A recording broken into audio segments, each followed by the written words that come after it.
Buenos días. Gracias por estar presentes.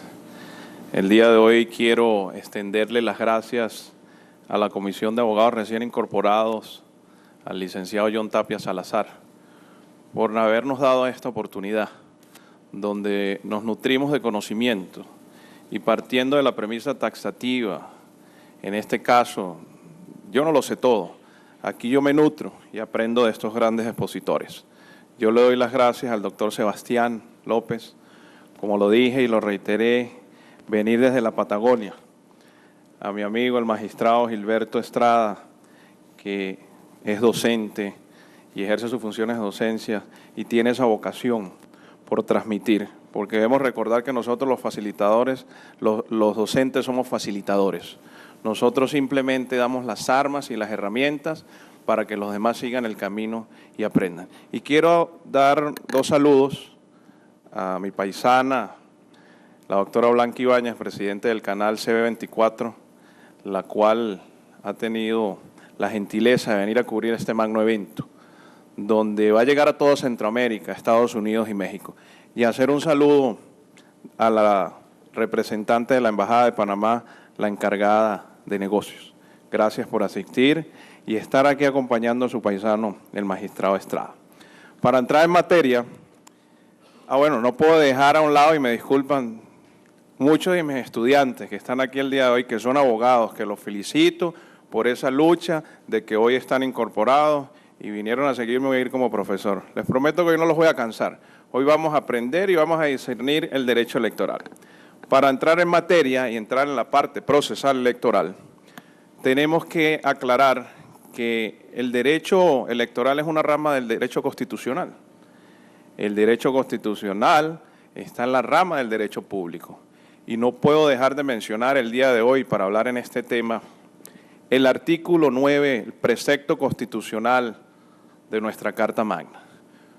El constituyentista de nuestra Carta Magna de 1949 tuvo el espíritu de pensar en ese momento en romper el esquema de la teoría clásica de Montesquieu, donde todos nosotros conocemos que somos tres poderes: legislativo, ejecutivo y judicial, donde debe existir un sistema de contrapesos para trabajar mancomunadamente. Pero el constituyentista, y como uno de ellos que hace poco murió, el expresidente Luis Alberto Monge, dejamos por allá abajo a un Tribunal Supremo de Elecciones con rango de poder en funciones electorales. Entonces aquí viene la discrepancia para nosotros como juristas. ¿Es poder o no es poder? Y ese interrogante nos lo hacemos todos. Entonces yo siempre he dicho en clase, y le digo a mis alumnos, que nosotros como juristas tenemos el desafío de crear jurisprudencia, de buscarle las soluciones a través de la interpretación jurídica. Si nosotros no vamos a la interpretación jurídica como juristas, no vamos a entender. El tema de hoy mío es el amparo electoral. Cuando hablamos de amparo electoral, taxativamente todos entendemos con la palabra amparo que es una defensa. Y los civilistas me dirán, es un proceso sumario, es un interdicto. Sí, pero eso es la vía civil. Y los constitucionalistas me dirán, ley de la jurisdicción constitucional, recurso de amparo. Ante esta situación evidente y taxativa, nosotros tenemos una norma específica que es la electoral y está regulado a través de la Constitución Política, partiendo del artículo 9, como lo mencioné. Le damos rango de poder en funciones electorales.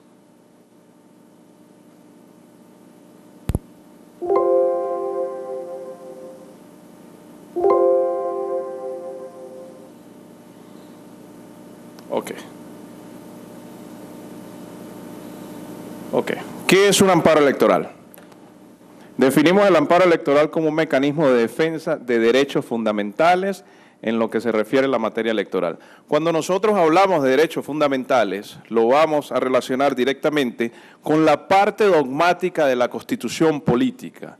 Pero en la parte orgánica de la Constitución Política también nos habla del Tribunal Supremo de Elecciones, donde del artículo 90 en adelante nos habla de funcionamiento y de la potestad que tiene como órgano supremo electoral. ¿Por qué invocamos el amparo electoral? ¿Ante qué situación?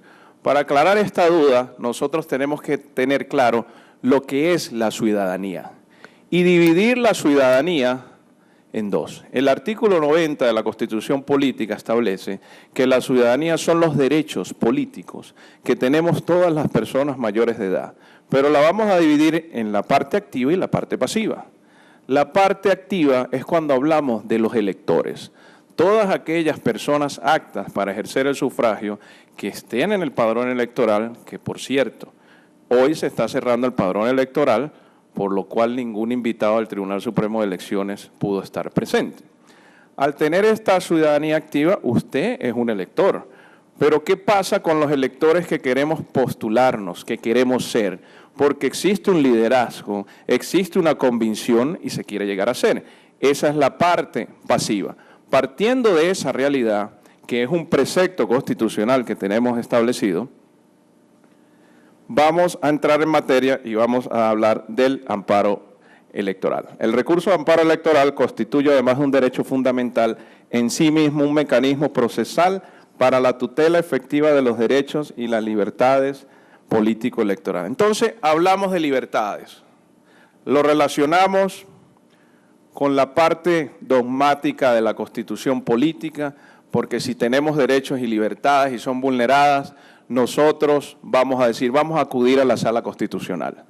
La ley de la jurisdicción constitucional es muy clara y establece que en materia electoral se pueden incoar algunos tipos de recursos electorales, pero la materia, la que tiene la plena y última palabra es el Tribunal Supremo de Elecciones.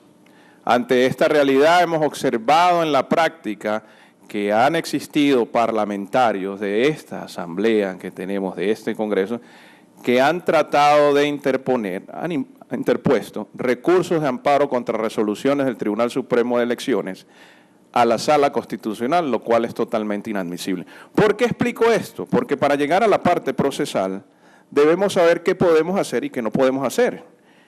Y lo explico de esta manera porque voy a contar una anécdota.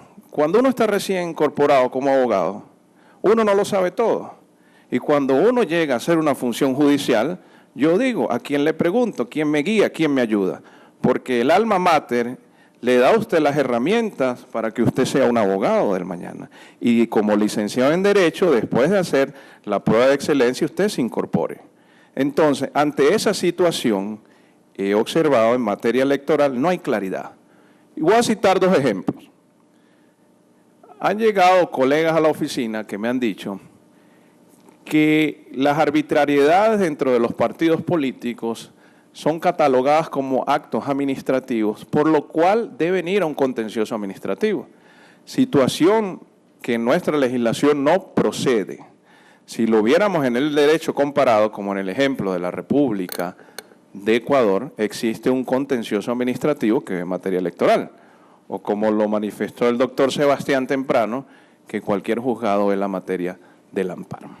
Para seguir, quiero dejar algo claro. El amparo solo cabe cuando se ejerce la ciudadanía pasiva, que estamos hablando del que se postula, del que quiere ser el candidato. Y esto empieza a operar desde el momento de la postulación interna dentro del partido político, que existe una comisión electoral la cual recibe las postulaciones, revisa todos los atestados y ante cualquier arbitrariedad o cualquier inconformidad por parte de este postulante, no se debe agotar la vía interna. Se puede acudir directamente al Tribunal Supremo de Elecciones a incoar un amparo electoral, el cual se encuentra regulado, y es aquí donde entran las otras ramas del derecho a jugar un papel importante. Porque aquí vamos ahorita a mencionar el Código Procesal Civil, la ley de la jurisdicción constitucional, porque nosotros, los abogados, operadores jurídicos, ante cualquier situación de claridad, por analogía, podemos invocar las normas existentes, como lo vamos a observar a continuación.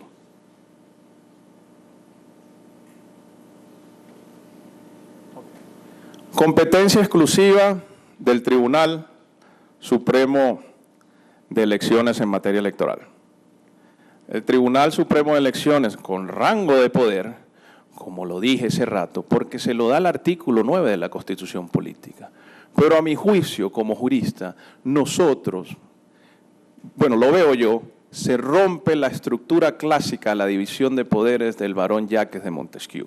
Lo que todos nosotros vimos en derecho constitucional y en derecho público, la división de poderes. A mi juicio, somos 4 poderes independientes, relacionados entre sí con un sistema de contrapesos y cada quien autónomo. Porque todo lo que dicta el tribunal es erga omnes, vinculante para todos. Los poderes del Estado tienen a su cargo la forma exclusiva e independiente de la organización, dirección, vigilancia y los actos relativos al sufragio. Ese mandato constitucional, como ya lo mencioné, se extiende en el artículo número 9. Artículo 99 de la Constitución Política. La independencia funcional. Cuando nosotros hablamos de independencia funcional, es completa, donde no vaya a existir una injerencia entre los poderes. Y aquí yo voy a hacer una pausa muy breve y voy a hablar de la reelección. ¿Qué pasó con la reelección en nuestra legislación? ¿Cómo se llevó a cabo la reforma de la reelección? ¿Y por qué no se respetaron los preceptos constitucionales establecidos o en el 195 o 196 de la Constitución Política, donde establece cómo se modifica, cuando es parcial o es absoluta? Si bien es cierto, habla de convocar una Asamblea Nacional Constituyente. No están dados los presupuestos, no es el momento. Había que haber hecho una reforma parcial para que se aceptara la reelección dentro de nuestra legislación. Para nadie es un secreto que ya está, y nuestro Premio Nobel de la Paz, el doctor Óscar Arias Sánchez, logró ser presidente por segunda vez, pero logró ser presidente por segunda vez después de 1953, después de que nosotros tenemos 64 años de democracia, porque si nos vamos muy atrás, hubieron presidentes que fueron 1, 2 y 3 veces. Y voy a dar el caso, para no remontarme en la historia, de 1913, cuando tenemos el expresidente Rafael Iglesias Castro, que se postula, y fueron 3 candidatos, los cuales desistieron por no tener la mayoría de los votos exigidos, y ahí vino la Asamblea, el Congreso, y nombró a González Flores presidente. Entonces, voy a citar un ejemplo con esta realidad de la historia. Si en ese momento hubiera existido un amparo electoral, esos 3 candidatos que no llegaron a cumplir con los votos exigidos por los electores, podían haber invocado ese tipo de amparo para exigir que sus derechos políticos electorales fueran válidos. Lo que pasa es que en ese momento no hablábamos de un 33 de la Constitución Política. Todos éramos iguales ante la ley, todos somos iguales ante la ley, pero nosotros, como abogados y todos los que estamos aquí, el desafío es hacerlo cumplir, porque si todos somos iguales, todos podemos participar. Volviendo a la autonomía y a la facultad funcional atribuida al Tribunal Supremo de Elecciones, sigo leyendo. La organización y dirección vigilancia de los actos relativos al sufragio corresponden en forma exclusiva al Tribunal Supremo de Elecciones, el cual goza de independencia en el desempeño cometido. Del tribunal dependen los demás organismos electorales que los conocemos, que es el registro civil, las juntas de votos, etcétera, etcétera, etcétera. Imperativo constitucional. Cuando hablamos de derecho constitucional, que no lo puedo dejar a un lado porque de ahí viene la base y la rama del derecho electoral, hablamos de que es vinculante, de que todas las resoluciones y acciones tomadas por el Tribunal Supremo de Elecciones son vinculantes y no podemos acudir ante un superior. Porque los civilistas me preguntarían, pero podemos hacer una ejecución de sentencia, ¿no? En materia electoral, erga omnes, se respeta, se cumple y no hay instancia superior. Porque como dijo el doctor Sebastián, en materia electoral, cuando invocamos recursos, de los cuales vamos a ver que no es solo el amparo electoral, los laxos son expeditos muy rápido, porque estamos hablando de la voluntad y la manifestación del pueblo a través del elector cuando depositó su voto, manifestando su confianza en X candidato. Entonces, ante esta situación, ese mecanismo tiene su laxo y tiene su tiempo de prescripción. El artículo 13 de la Ley de la Jurisdicción Constitucional establece que la jurisprudencia y los precedentes de la jurisdicción constitucional son vinculantes erga omnes, salvo para sí mismo. Entonces, tenemos un candidato que se postuló, nos llega al despacho y le dice, licenciado o licenciada, fíjese que la comisión interna del partido no me quiere adjudicar los votos porque yo milité en otro partido político y según el reglamento interno no me da el tiempo, pero el partido político lo está contando mal. Acude ante nosotros como juristas, activamos el mecanismo y de una vez vamos a identificar que es un amparo electoral, un mecanismo de defensa para la ciudadanía pasiva a través de la postulación en las elecciones internas de un partido donde no está contento con las elecciones internas. Entonces nos preguntamos, ¿cómo es un acto administrativo? ¿Debemos agotar la vía interna? No, no es un acto administrativo, es un acto dentro de un partido político, el cual nos da la facultad, el Código Electoral, de no agotar la vía interna. Podemos acudir directamente a la Secretaría del Tribunal Supremo de Elecciones a incoar el respectivo amparo electoral. Entonces, nos preguntamos mucho, ¿cómo hago yo un amparo electoral? ¿Cuál es la parte procesal, el desarrollo? Bueno, el ejemplo que yo doy de una manera genérica es el artículo 290 del Código Procesal Civil, que muchos de mis alumnos saben qué es, pero son los requisitos de la demanda. Estos requisitos de la demanda son genéricos. Obviamente vamos a obviar algunos puntos porque no va a existir ningún tipo de cuantía, pero sí va a existir una pretensión, sí van a existir unos hechos y sí va a existir el recurrente y el recurrido. ¿Por qué hablo en estos términos? Porque en esta materia no podemos hablar de actor y parte demandada. Por analogía, en el amparo electoral invocamos la ley de la jurisdicción constitucional e invocamos la ley de notificaciones y los magistrados al momento de resolver siguen los requisitos establecidos en el Código Procesal Civil de la sentencia, que son un resultando, considerando y parte dispositiva. Obviamente, en el fundamento de derecho de diferentes sentencias del tribunal hay mucha jurisprudencia y hay mucha jurisprudencia del derecho comparado, como lo que oímos por parte del doctor Sebastián. Sigo con las láminas. Ya hablé de la ciudadanía. Yo recuerdo que uno de los exámenes de incorporación de este honorable colegio se invocó la ciudadanía. Y errar no es de humanos, yo no lo sé todo. Y parto que es una premisa taxativa porque yo cada día aprendo. Hubo una confusión y mucha gente lo asemejó con residencia, con naturalización o con ser de otro país extranjero, estando aquí optando por una nacionalidad. Cosa que es totalmente falsa. Ciudadanía son derechos políticos de las personas mayores de edad, las cuales están aptas para ejercer el sufragio. ¿Puede ser removida? No puede ser removida, pero sí a través de una sentencia puede quedar inhabilitada una persona, en este caso un postulante o en este caso un elector, si le quitan los derechos políticos. Entonces, debemos recordar, cuando hablamos de derechos políticos, que lo relacionamos con la parte dogmática de la Constitución política, que es la que nos da las garantías individuales y las garantías procesales en la parte orgánica a través de las instancias de la Constitución política, no podemos pensar que ante esa vulneración vamos a acudir a la instancia de la Sala Constitucional porque el recurso va a ser rechazado de plano. Y ustedes me dirán, en el Tribunal Supremo, que es la Secretaría General la que recibe los amparos electorales, se declara la inadmisibilidad, existe traslado a la demanda, se hacen las prevenciones. Sí existe. Y ya lo voy a explicar cuando vaya más entrando en materia. La razón por que doy esta explicación es para por lo menos dejar una guía de cómo vamos a hacer un amparo electoral. Estamos en fechas postelectorales y yo creo que muchas personas buscan la idoneidad a través de un jurista, licenciado y licenciada que tengan este conocimiento en derecho. Sigo con las láminas. Amparo electoral, parte procesal. La creación del recurso de amparo se presenta en el mejor ejemplo de la efectiva supremacía constitucional. ¿Por qué hablo de la supremacía constitucional de la norma?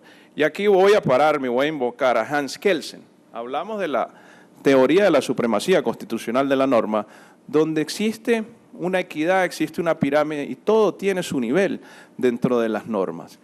En el tema electoral, nosotros tenemos a través del 9, el 95 y a partir del 90, la función exclusiva del Tribunal Supremo de Elecciones en materia electoral. No podemos estar acudiendo, lo repito y lo reitero y me lo oirán, y no porque quiera molestarlo, simplemente porque lo traigo como ejemplo de que la Sala Constitucional ve problemas de derecho, vulneración de derechos, pero no derechos políticos. Y mucho menos pensar que esos actos administrativos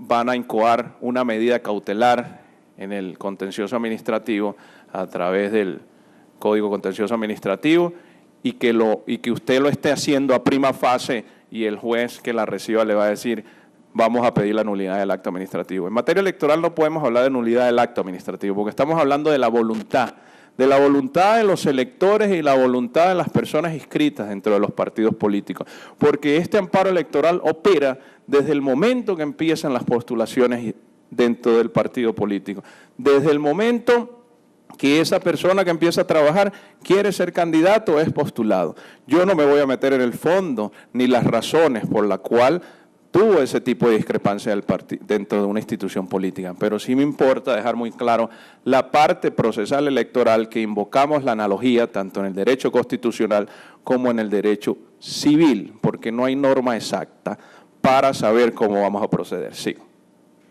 Constituye el medio de procedimiento idóneo necesario para la solución de conflictos relativos a derechos fundamentales en materia electoral. ¿Por qué hablamos de derechos fundamentales? Y cuando hablamos de derechos fundamentales lo vemos de una manera de que todos tenemos ese derecho. No, eso va a depender de cada persona, porque nadie está obligado a hacer lo que no debe. Entonces lo vamos a ver desde el punto de vista de la participación, donde ese elector que tiene la ciudadanía activa la convierte en pasiva, porque cuando se convierte en pasiva pasa a ser un candidato que se está postulando a un cargo de elección popular y que esa persona quiere que le cumplan las reglas dentro de nuestra legislación y que todo sea pulcro y no lo es, acude a la instancia correspondiente. La primera instancia, si vamos en un orden, el cual no es obligatorio, podría ser dentro del partido político, que se va a incoar la acción a la comisión interna de elecciones, de postulaciones, como lo queramos llamar, porque yo aquí no hablo de ningún partido político. Nuestro trabajo es ser neutral y simplemente dar las herramientas para que estos tipos de procesos se entiendan. Entonces, ante esa vulneración en una postulación, se acude a la vía interna. Si no quiere acudir a la vía interna, porque yo soy del pensar de que cuando acudimos a la vía interna, el mismo criterio se va a mantener. Y eso lo invoco en materia de derecho administrativo.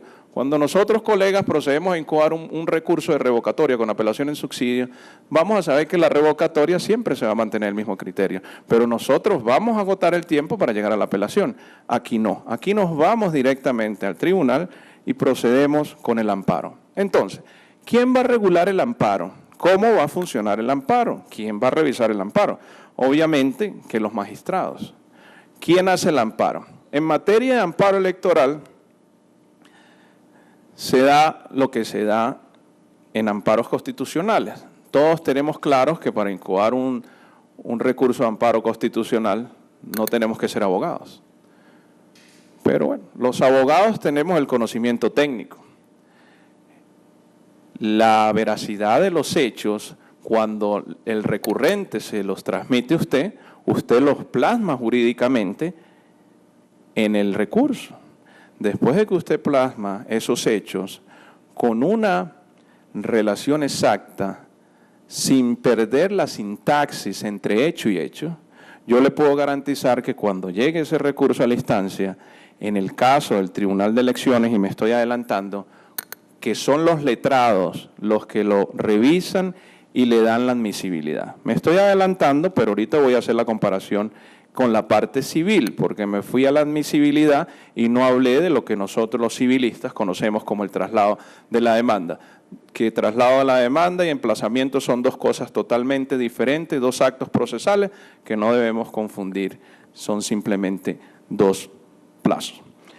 En este caso, cuando se procede con el amparo, nosotros como abogados lo realizamos los hechos, vamos al fundamento de derecho. Entonces, en el fundamento de derecho nos preguntamos, ¿pero cuál va a ser el fundamento de derecho si nosotros tenemos un código electoral? Sí, tenemos un código electoral, pero tenemos preceptos constitucionales a partir del 9, donde le da la función electoral exclusivamente al Tribunal Supremo de Elecciones. Y ahí es donde nos toca acudir a la jurisprudencia que existe en el Tribunal Supremo de Elecciones, que es libre, que se encuentra en su página web, y en su defecto, que nos sirve de mucha ayuda, acudir al derecho comparado, magistrado, profesor, que nos ayuda y nos trae situaciones que han sido reiterativas en Latinoamérica para buscarle una solución al amparo. Después de ese fundamento voy a pedir la petitoria. En el caso de una postulación, la cual no fue permitida después de haberse postulado en unas elecciones internas, lo cito como ejemplo, donde el postulante A no cumplía con los requisitos, adjudican al segundo candidato la candidatura, él queda en un estado de indefensión. ¿Por qué? Porque dentro de las instituciones políticas, partidos, siempre hay intereses y siempre hay grupos divididos. Pero como yo no vengo aquí a hacer política, yo no voy a venir a hablar del sectarismo político, porque yo vengo aquí como abogado a hablar de la realidad que nosotros los juristas debemos conocer. Eso es otra situación que la dejamos afuera. Vuelvo y retomo la parte jurídica. Entonces, ante esa vulnerabilidad de derechos políticos, porque yo quiero ser, porque yo soy igual a todos, porque el artículo 33 de la Constitución Política me da el derecho, vamos a acudir a la jurisprudencia y a los fallos reiterativos de otras legislaciones que nos van a venir a decir esto pasó en tal país, esto es un fallo reiterativo, etcétera, etcétera, etcétera.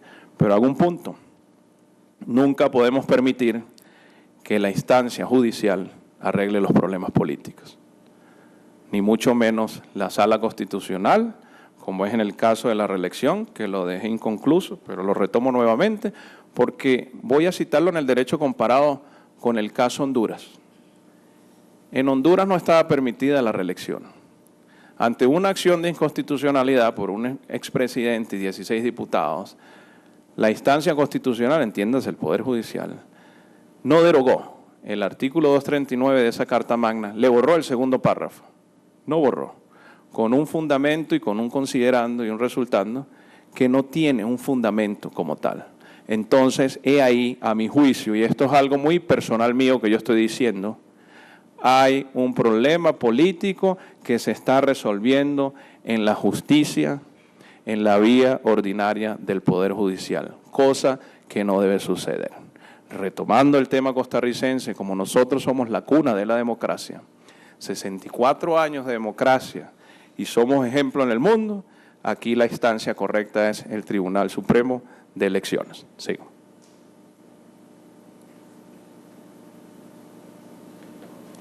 Atribución jurisdiccional del tribunal. Cuando hablamos de las atribuciones jurisdiccionales, no es solo el amparo el mecanismo que existe. Los voy a enumerar: recurso de amparo electoral, la impugnación de acuerdos de asamblea de partidos políticos en proceso de constitución e inscripción, la acción de nulidad de acuerdos políticos, el recurso de apelación electoral, la demanda de nulidad relativa a resultados electorales, que ahí es donde hay que tener mucho cuidado.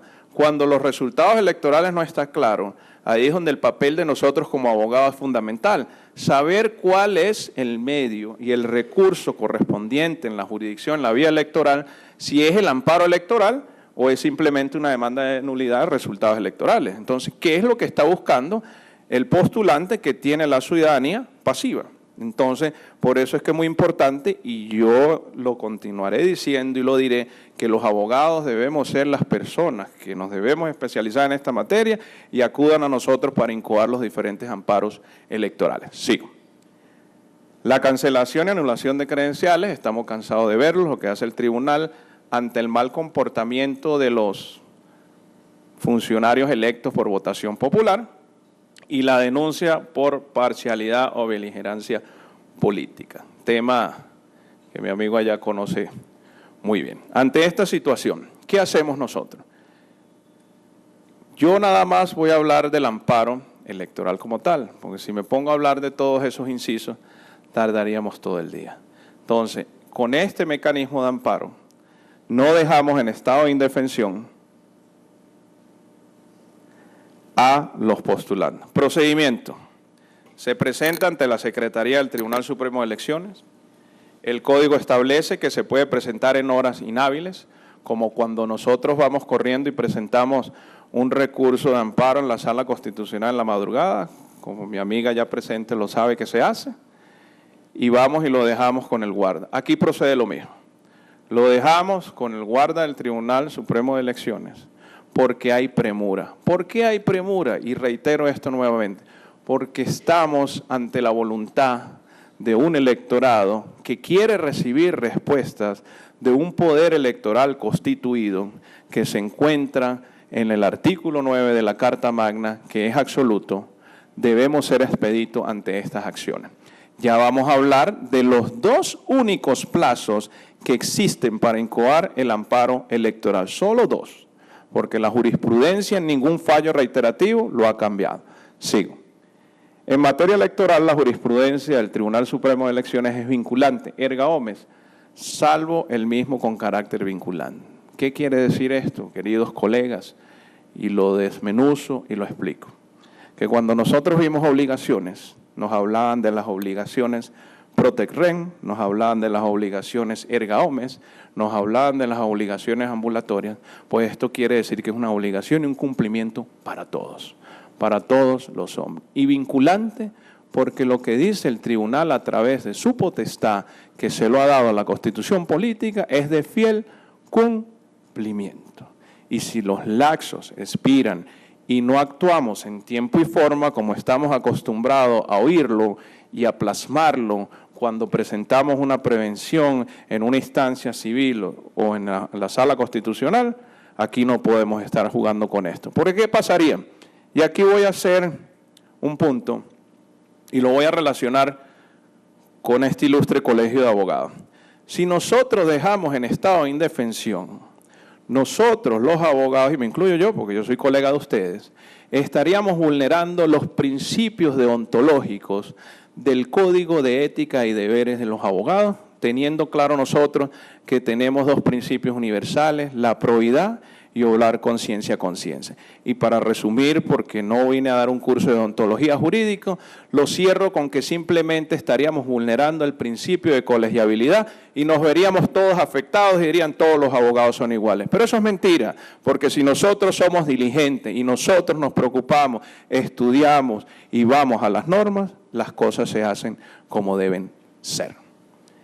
La irrecurribilidad de las sentencias del Tribunal de Elecciones, ya lo dije, ya lo reiteré, son 100% vinculantes, no cabe nada. En materia electoral, estas podrán ser aclarados o adicionados. Entonces, hago un punto aquí y menciono aquí a don Marino Zagot, ex juez penal, y le diría, señor juez, esta representación interpone recurso de aclaración y adición. Cuando nosotros interponemos un recurso de aclaración y adición, nunca, jamás podemos pretender que la parte dispositiva que nos acaba de leer el juzgador va a cambiar. Mire, eso es un error. Simplemente ese recurso cabe en materia electoral cuando existe ambigüedad y no existe claridad en la parte dispositiva de una sentencia. Cosa que recurrimos para que nos aclaren.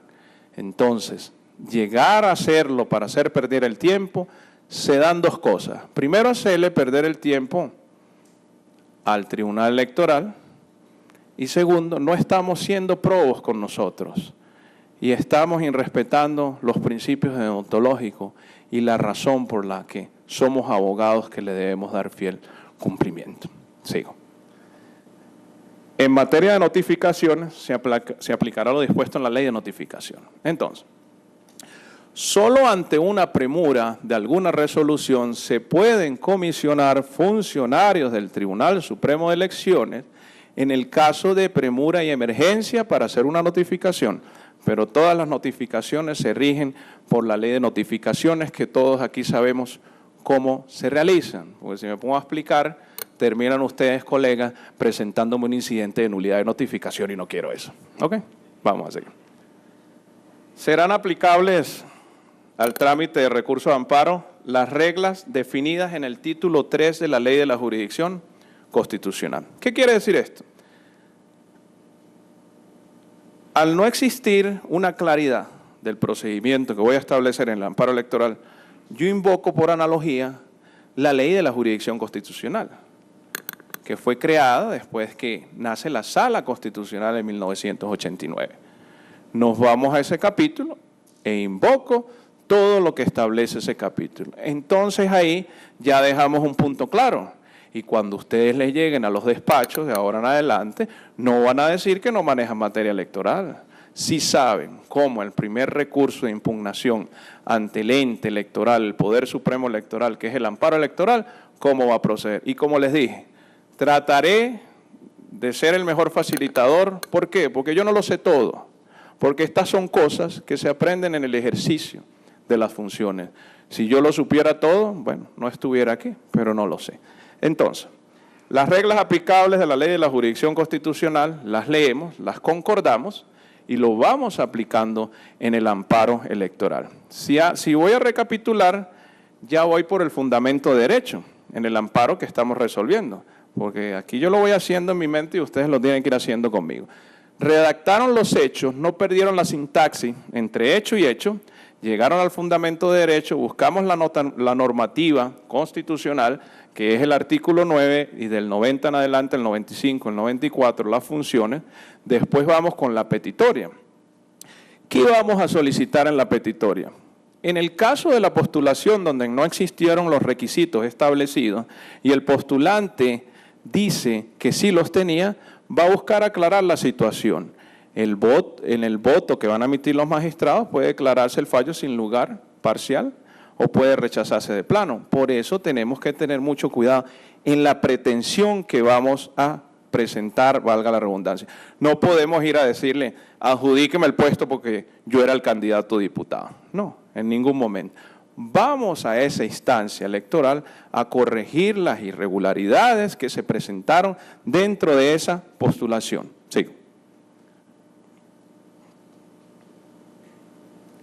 Derechos tutelados en el amparo electoral. Cuando hablamos de derechos nos vamos a la Constitución política, pero aquí estamos hablando de derechos políticos, los cuales son materia netamente electoral y serán vistos por el Tribunal Supremo de Elecciones. Los derechos y las libertades de carácter político electoral. El amparo electoral procede contra toda acción o omisión. Aquí voy despacio, porque ¿qué dice la Ley de la Jurisdicción Constitucional? Podemos incoar amparos contra públicos y privados cuando nazca a través de una acción u omisión. Las omisiones a veces son sin darse cuenta, porque la omisión la podría comparar yo en el Poder Judicial como el error material, porque como somos humanos nos equivocamos. Entonces, ante la omisión podemos accionar contra simple actuación material que viole o amenace violar cualquiera de los derechos. Cuando leo esto y hablo de amenaza, lo podría relacionar en la Ley de la Jurisdicción Constitucional con un habeas, porque nosotros podemos incoar habeas corpus cuando existe un peligro eminente de. En este caso, simplemente traigo la semejanza, pero es totalmente diferente, porque, repito, estamos hablando de la ciudadanía pasiva, de parte del elector, que es el que vamos a acudir nosotros como abogados a defender. Actuación material que viole o amenace violar. Cualquiera de los derechos, cuando el autor de cualquiera de ellas sea un partido político o otro sujeto público. Y cuando hablo de otro sujeto público, trajo un ejercicio que vamos a hacer ahorita, que es una jurisprudencia donde una tercera institución se involucró y ese amparo prosperó. Ya lo vamos a leer. O privados, de que hecho o derecho se encuentra en una posición de poder susceptible de afectar el ejercicio legítimo de los referidos derechos. Los reclamos, las decisiones de los organismos electorales inferiores no se transmitirán por esta vía, sino por la vía del recurso de apelación. Ya ahí vemos que no cabe en el recurso de amparo, lo que se puede incoar en la apelación. Este recurso solo va a proceder contra los actos arbitrarios, sino también contra las actuaciones o omisiones fundadas en normas erróneamente interpretadas o indebidamente aplicadas.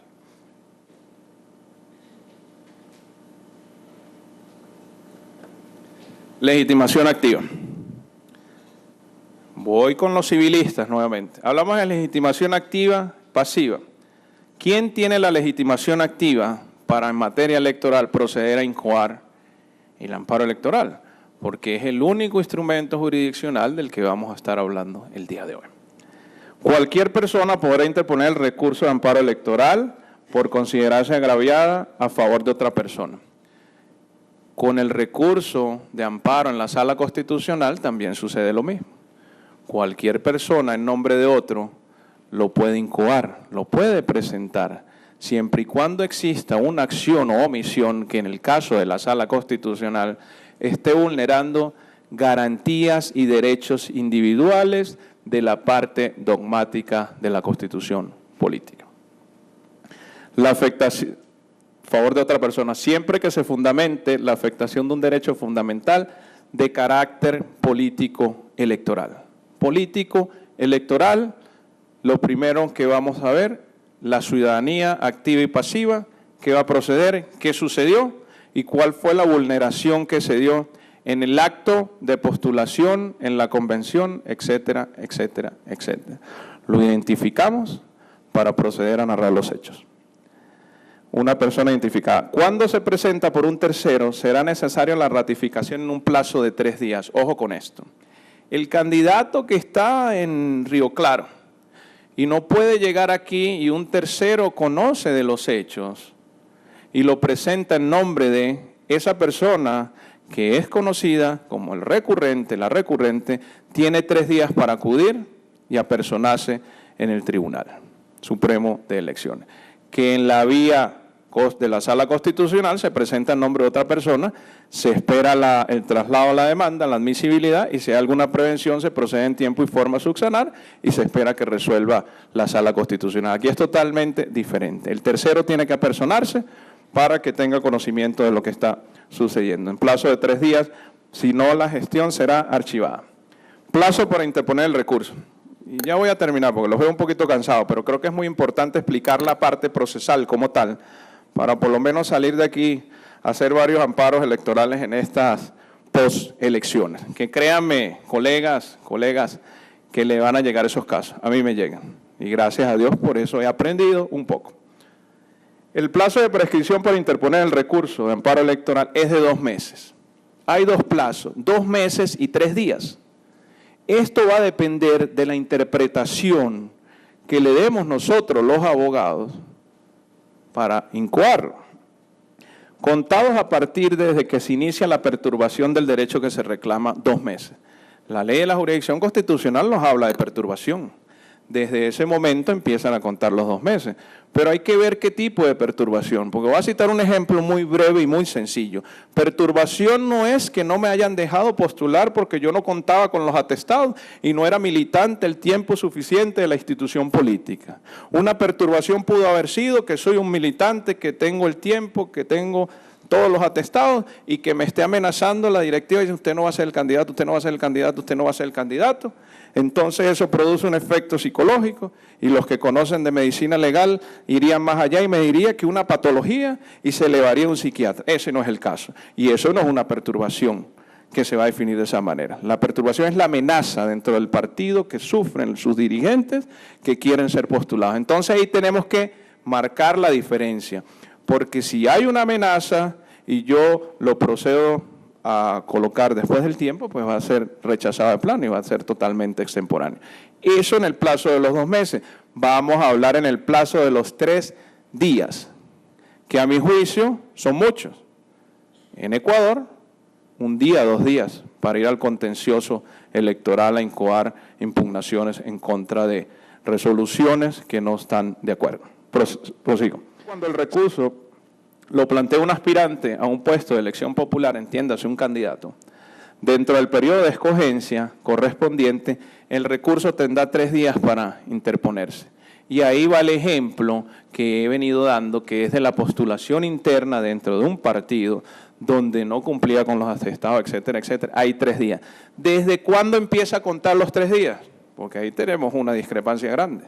Desde el momento que tenemos la resolución en mano. ¿Cómo contamos los días? Como los plazos judiciales. Si me la dieron el viernes, lunes, martes, el miércoles yo voy a estar actuando en tiempo y forma. O en su defecto, si usted agotó la vía interna y procedió con el recurso que establece el reglamento interno del partido, ya es otra situación. Entonces, cierro esto de la siguiente manera. Si acudimos a la misma instancia, yo le puedo asegurar que el 99% del criterio va a ser el mismo, porque por eso estamos en estado de indefensión. Entonces acudimos al Tribunal Supremo de Elecciones. Sí. 3 días siguientes a la notificación del acto, el órgano del partido que supuestamente le lesionó su derecho fundamental, pero ojo, este derecho fundamental es político, no garantía individual, a la celebración de la asamblea del partido o que se produjo la supuesta lesión de su derecho, según sea el caso. Agotamiento de la vía, ya he venido hablando de esto, no es necesario agotar la vía dentro de la institución política, usted simplemente puede acudir al tribunal y puede incoar su amparo electoral. Eso sí, muy bien fundamentado. Efecto suspensivo a la interposición del recurso. La admisibilidad del recurso de amparo electoral no suspenderá los efectos de las leyes. Y aquí voy un poco más rápido. ¿Quién le va a dar la admisibilidad al recurso de amparo? Usted lo entrega en la Secretaría. La admisibilidad se lo van a dar los letrados que tienen los magistrados, que en lo general son abogados. Entonces, al darle esa admisibilidad, estaríamos hablando que se le está dando lo que conocemos en civil, el traslado de la demanda, para posteriormente hacer el respectivo emplazamiento, entiéndase, la notificación. En este caso, aplica el proceso como en la vía civil, si está incompleto, ¿me pueden emitir una providencia? No. El Tribunal Supremo de Elecciones no emite providencias como lo hacen en sede civil, que le emiten una providencia a usted para que subsane en tiempo y forma. Sí hay una manera de subsanar, sí se puede subsanar, pero ya lo vamos a ver. ¿Okay? Seguimos. Le da la admisibilidad, los letrados lo elevan a los magistrados y empiezan a estudiar el caso. Usted puede aportar lo que conocemos en civil, un incidente de prueba para mejor resolver, que serían nuevos atestados, que sería prueba documental, o nuevos hechos que se susciten dentro de la acción u omisión de donde nace el derecho de usted incoar el amparo electoral. Sí. Sin embargo, en casos excepcionales de gravedad, el tribunal podrá disponer la ejecución a solicitud de parte o de oficio, cuando la suspensión cause o amenace causar daños o perjuicios ciertos e eminentes, mayores que los que la ejecución causaría al agraviado, mediante cautelas. Tiene la potestad los magistrados de emitir medidas cautelares. Esto sí es una situación que todos conocemos. Si fueran administrativos, saben que las medidas cautelares serían a prima facie, ¿no? Aquí no van a ser a prima facie.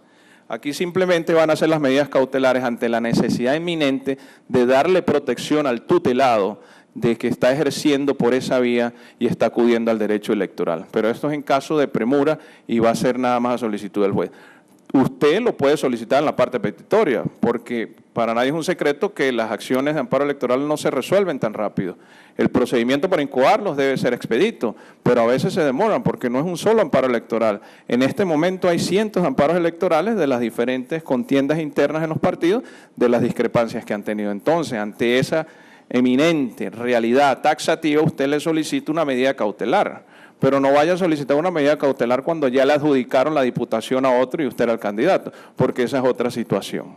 Ya tiene que ser más técnico, ir concretamente y usar el fundamento de derecho relacionado con algún fallo reiterativo, ya sea dentro de nuestra legislación o en su defecto en el derecho comparado, como debemos siempre recurrir en esta materia de derecho electoral. Sigo. Ok. Proteger los derechos o las libertades de este último, no hacer ilusorio al efecto de una eventual resolución, recurso a su favor. Ok. Yo traje, esto es una resolución. La voy a leer y la vamos a analizar aquí muy brevemente, para que observen que no solo los que pueden actuar por omisión son los partidos políticos. Este recurso me llamó mucho la atención. Bueno, el Tribunal Supremo de Elecciones, la hora, la parte que todos conocemos, recurso electoral interpuesto por el señor Yeudi Blanco Vega. Obviamente aquí no protejo los datos porque esto está público, porque yo sé que ustedes, colegas, me van a decir dónde está la protección. No, esto está público y está en la página del tribunal. Y otros ciudadanos contra el señor Francisco Ulloa Rojas en su condición de obispo católico destacado de la provincia de Cartago. Ustedes dirán, ¿qué hacen incoando un amparo electoral contra un obispo? Se pueden imaginar muchas cosas, ¿verdad? Bueno, lo voy a resumir muy brevemente. En la misa, el obispo, se ríen por ahí, ¿no?, hacía algún tipo de llamados, pero no era un llamado de proselitismo político, era un llamado de simplemente no haga esto, por esto, por esto y por esto y por esto. Entonces yo creo, con el respeto de la iglesia, y soy católico y creo en Dios, que eso está como cuando pequeños le decían, no haga eso porque le va a salir el diablo. Bueno, así estábamos.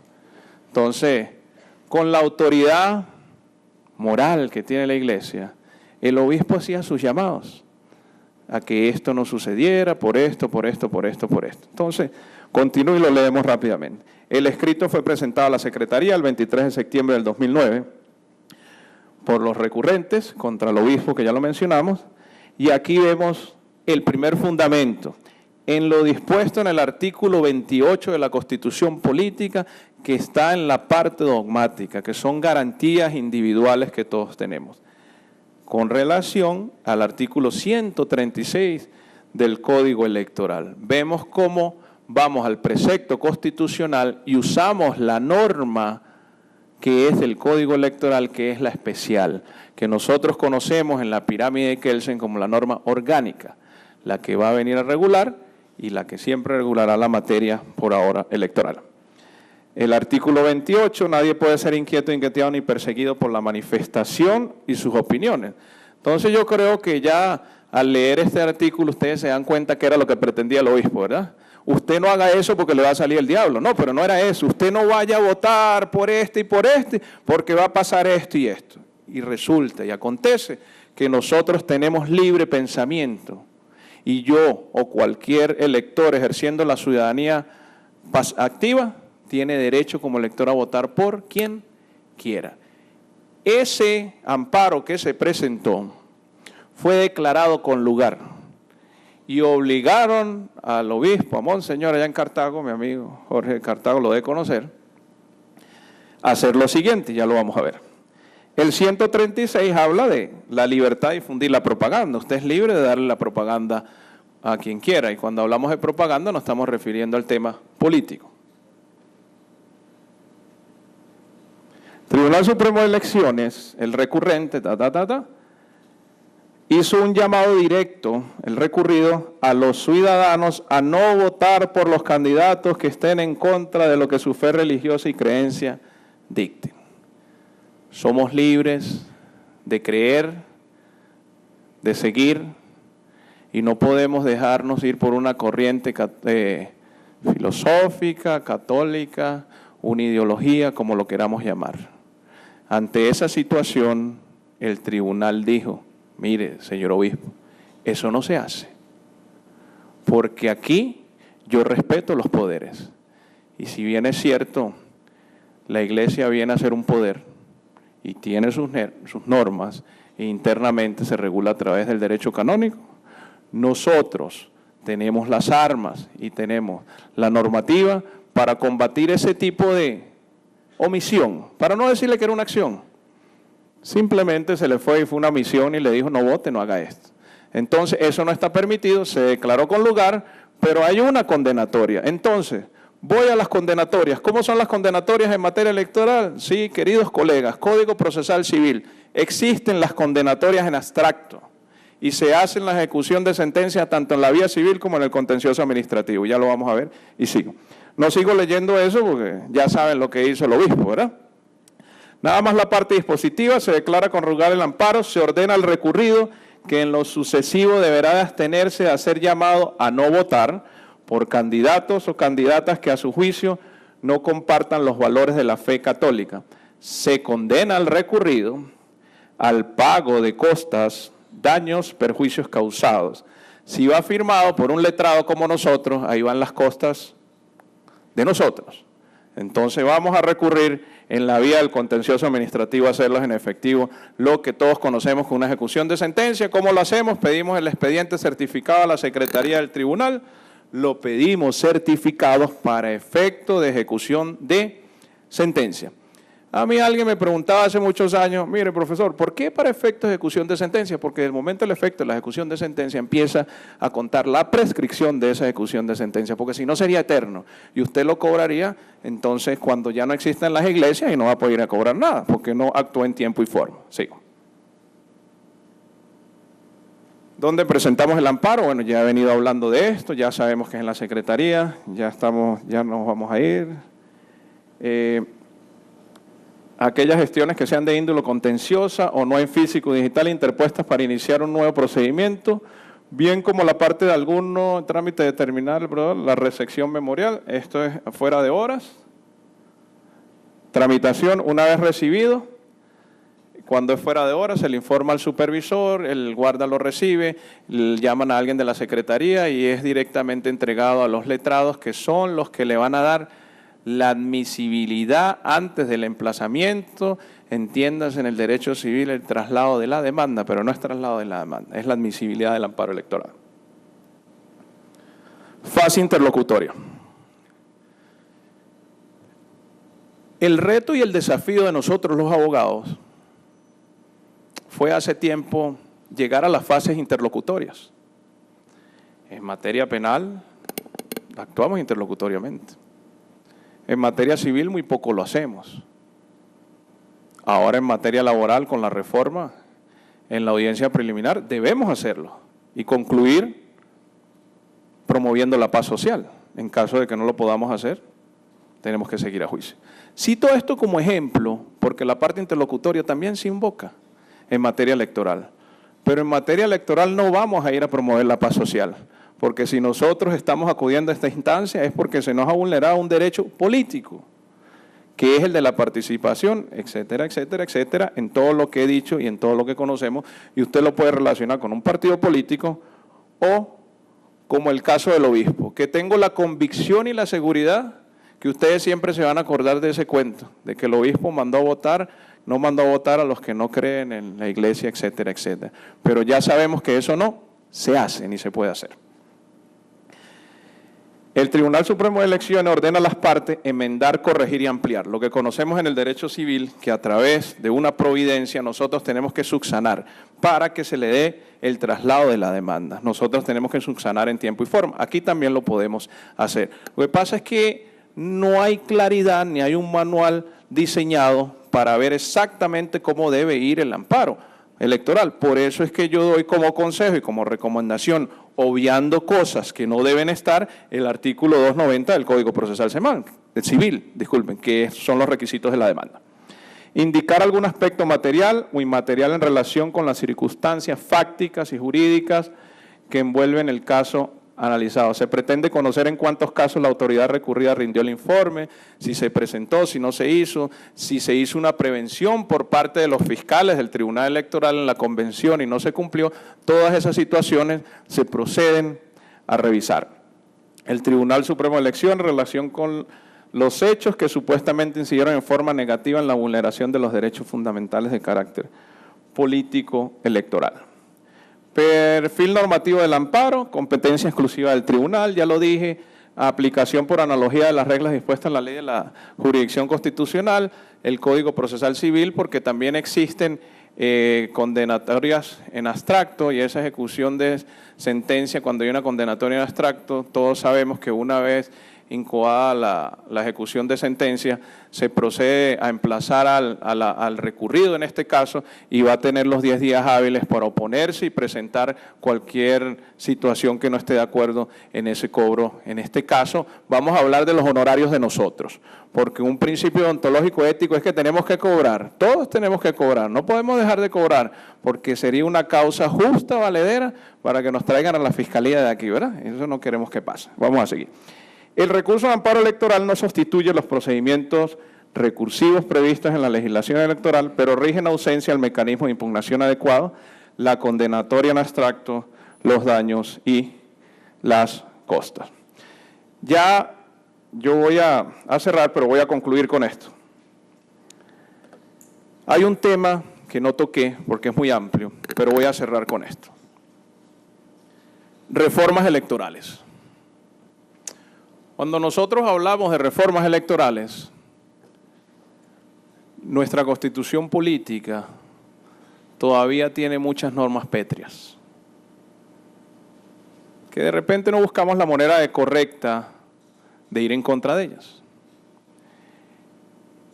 Y yo he trabajado en un tema que quiero mencionar el día de hoy, que se llama la postulación uninominal a cargo de elección popular.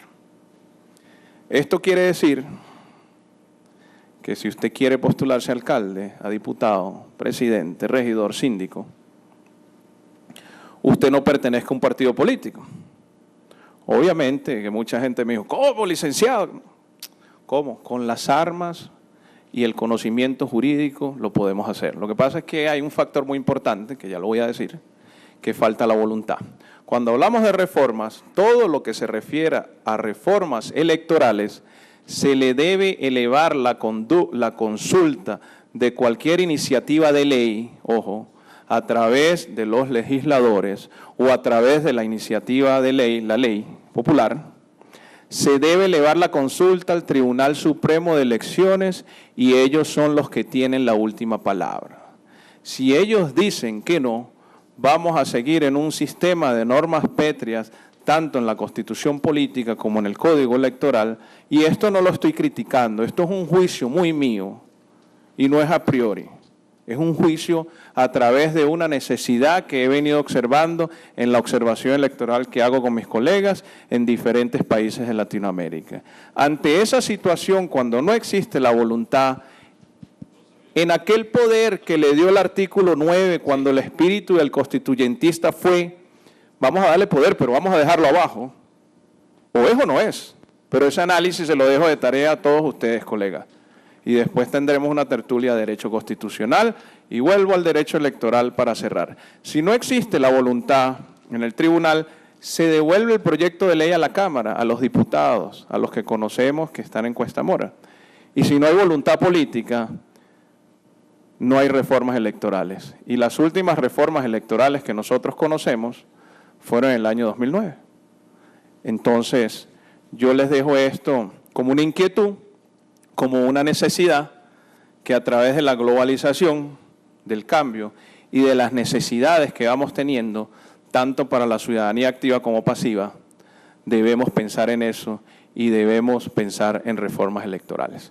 Yo les agradezco el tiempo, espero no haberlos aburrido, yo sé que tenemos hambre y ahora tenemos que salir porque tenemos que venir a oír a mi amigo el magistrado de Panamá, que va a hablar de una figura que no existe en muchos países, la Fiscalía Electoral. Y personas dirán, pero la Fiscalía ve penal, no, Panamá ve los delitos electorales en la Fiscalía. Muchas gracias por su tiempo.